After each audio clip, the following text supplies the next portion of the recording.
Friends, AP, తెలంగాణలో 14 ప్రాంతాల్లో భారీ హెచ్చరిక. తీవ్ర టెన్షన్‌లో ప్రజలు. ఈ విషయాలన్నీ తెలియాలంటనగా వీడియో కంప్లీట్‌గా చూడండి.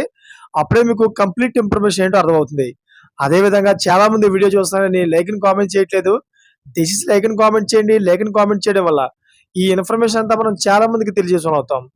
అసలు 14 ప్రాంతాలు ఏమేమి అనే విషయాలు మనం పూర్తిగా తెలుసుకుందాం. ఎందుకంత హైలైట్ చేశారు అనే విషయాలు మనం ఈ వీడియోలో పూర్తిగా తెలుసుకుందాం. ఇంక లేట్ చేయకుండా వీడియోలోకి వెళ్దాం. ఫ్రెండ్స్, భారత్ పాక్ మధ్య ఉద్రిక్తలు పెరుగుతుండడంతో తెలుగు రాష్ట్రాల్లోని 14 ప్రాంతాల్లో హై అలర్ట్ ప్రకటించారు.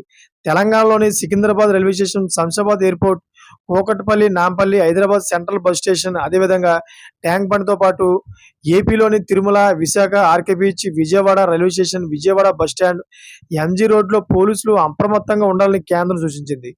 హైదరాబాద్ అంతా కూడా అలర్ట్ జోన్లో ఉంది. అదేవిధంగా ఇంటిగ్రేటెడ్ కమాండ్ కంట్రోల్ సెంటర్ నుంచి పర్యవేక్షణ కొనసాగుతోంది. డీజీ స్థాయి అధికారి హైదరాబాద్ సిపి సివి ఆనంద్ పర్యవేక్షణలోనే సూచనలు వెళ్తున్నాయి. సోషల్ మీడియాలో వచ్చే ఫేక్ న్యూస్లను నమ్మవద్దని పోలీసులు ప్రభుత్వం ఇచ్చే అధికారిక సమాచారాన్ని నమ్మాలని పోలీసులు చెబుతున్నారు. హైదరాబాద్లోని 6 హై అలర్ట్ జోన్లలో ఆక్టోపస్, లాండ్ ఆర్డర్ పోలీసులు, టాస్క్ ఫోర్స్ పోలీసులు పూర్తి స్థాయిలో దృష్టి పెట్టాయి. పాక్ దాడుల నేపథ్యంలో టీటీడీ అధికారులను కేంద్ర హోంశాఖ అధికారులు అప్రమత్తం చేశారు.